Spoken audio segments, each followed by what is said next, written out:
நீங்க ஒரு பணக்கார வாழ்க்கையை வாழ்ந்துகிட்டு இருக்கீங்க உங்களுடைய பேரண்ட்ஸோட உதவியினால அப்படின்னா இந்த வீடியோ வந்து பார்க்காதீங்க. இந்த வீடியோ உங்களை கஷ்டப்படுத்திடலாம். இந்த வீடியோ யாருக்காக அப்படின்னா லைஃப்ல வந்து ஏதாச்சும் பண்ணி ஆகணும், எதுவுமே இல்லைனாலும் ஏதாச்சும் பண்ணி ஆகணும்னு சொல்லிட்டு ஓடிக்கிட்டு இருப்பான் இல்லையா, ஒவ்வொரு நாளும் கஷ்டப்பட்டு, அவனுக்காக தான் இந்த வீடியோ. நான் ஒரு விஷயம் சேலஞ்சா சொல்றேங்க.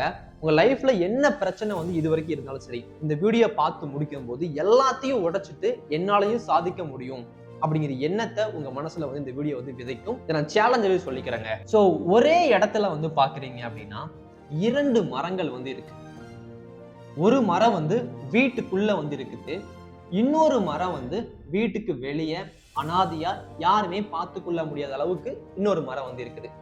2 மரமும் வளர ஆரம்பிக்குது. சரிங்களா?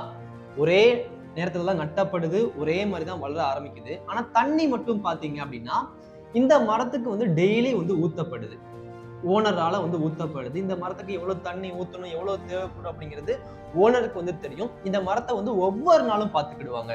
ஒரு சின்ன பிரச்சனை இந்த மரத்துக்கு வந்து வந்தாலும் அதை சரி பண்றதுக்கு மருந்து கொடுத்து உரம் கொடுத்து செமையா வந்து வளர்ப்பாங்க. அதனால இந்த மரம் வந்து நல்லா வந்து வளர்ந்துகிட்டு இருக்குது. காஸ்ட்லியான பொருட்கள்லாம் கொடுத்து கொடுத்து மரத்தை வந்து நல்லா வந்து வளர்த்துக்கிட்டு இருக்காங்க.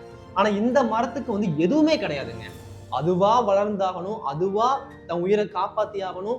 கார்மேக வண்ணன் வந்து கரைஞ்சு மலையை வந்து பொழிஞ்சா மட்டும்தான் இந்த மரம் வந்து உயிரோட இருக்கும், இல்லைன்னா உயிரோடவே இருக்காது. சோ அப்படி வந்து பாக்குறீங்க அப்படின்னா ஒவ்வொரு நாளும் இந்த மரங்கள் வளர ஆரம்பிக்குது. சரிங்களா? இந்த மரமும் சரி இந்த மரமும் சரி வளர ஆரம்பிக்குது.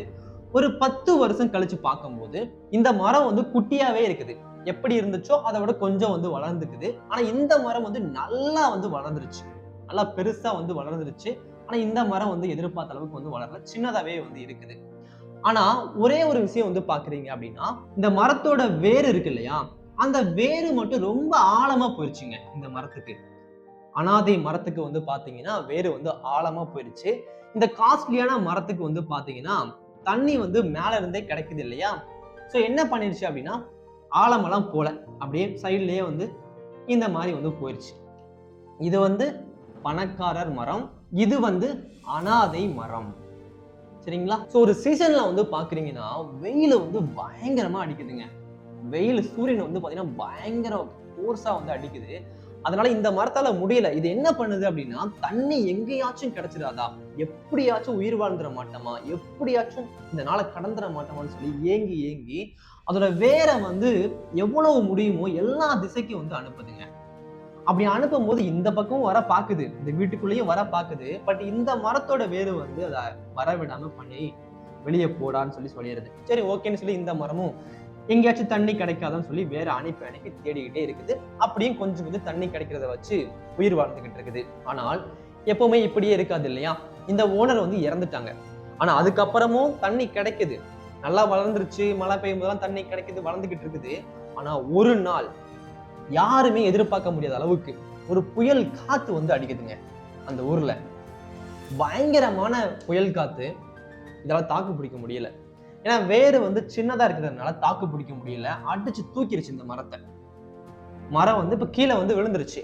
ஆனா இந்த மரம் வந்து அப்படியே இருக்குது. இந்த ஏரியால வந்து எந்தெந்த மரம்லாம் வீட்டுல இருந்துச்சோ எல்லா மரமும் விழுந்து கிடக்குது. இந்த தெரு மரம், அனாதை மரம் வந்து அப்படியே அசராம வந்து நின்றுகிட்டு இருக்குது.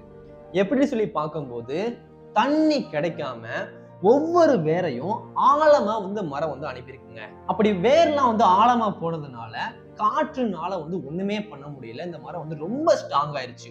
ஒவ்வொரு நாளும் வழியை கடந்து கடந்து கடந்து தண்ணிக்காக ஏங்கி ஏங்கி ஏங்கி ஒவ்வொரு வேரையும் ஒவ்வொரு திசையில அனுப்பி அனுப்பி பிரச்சனையெல்லாம் பார்த்து கருங்கல் எல்லா பிரச்சனையும் தாண்டி அதோட வேறு வந்து ஸ்ட்ராங்கா மண்ணை பிடிச்சுக்கிட்டு இருக்கிறதுனால இந்த மரத்தை எதுவுமே பண்ண முடியல.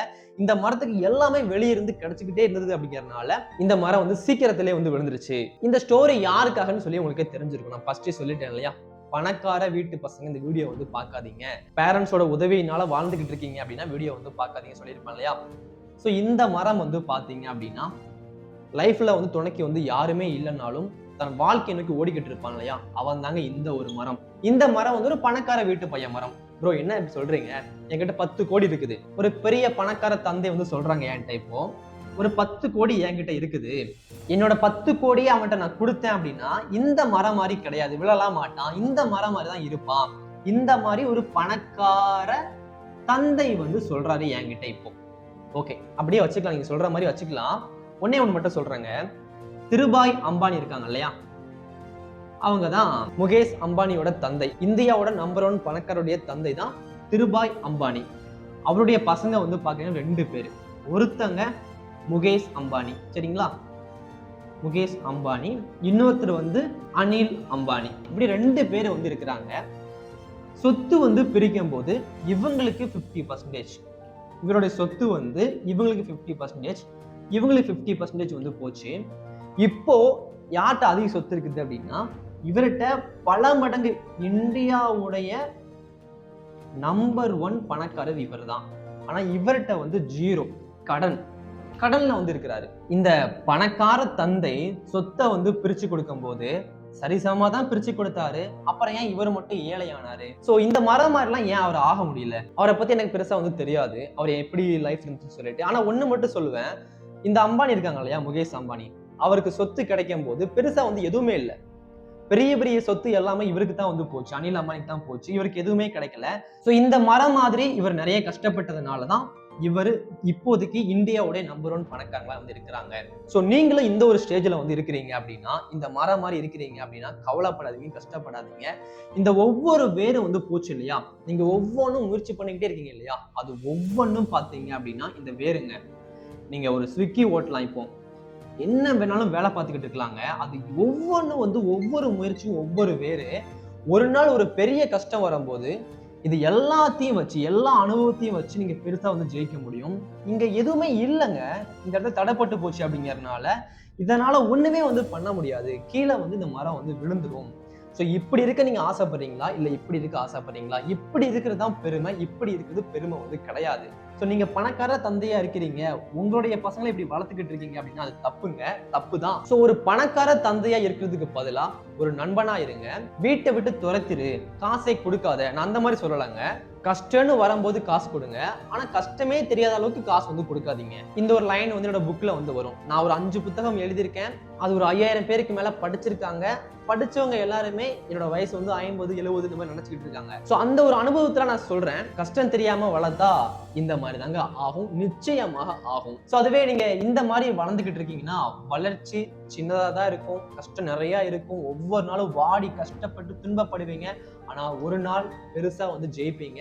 இது ஆன்மீகப்படி ஒண்ணு சொல்லுவாங்க, உங்க கருமா எல்லாமே கரையிற வரைக்கும் கஷ்டம் வந்து இருக்கும், அது கரைஞ்சிருச்சு அப்படின்னா லைஃப் வந்து பயங்கரமா வந்து வளர்ச்சி அடையும், இந்த மாதிரி சொல்லுவாங்க.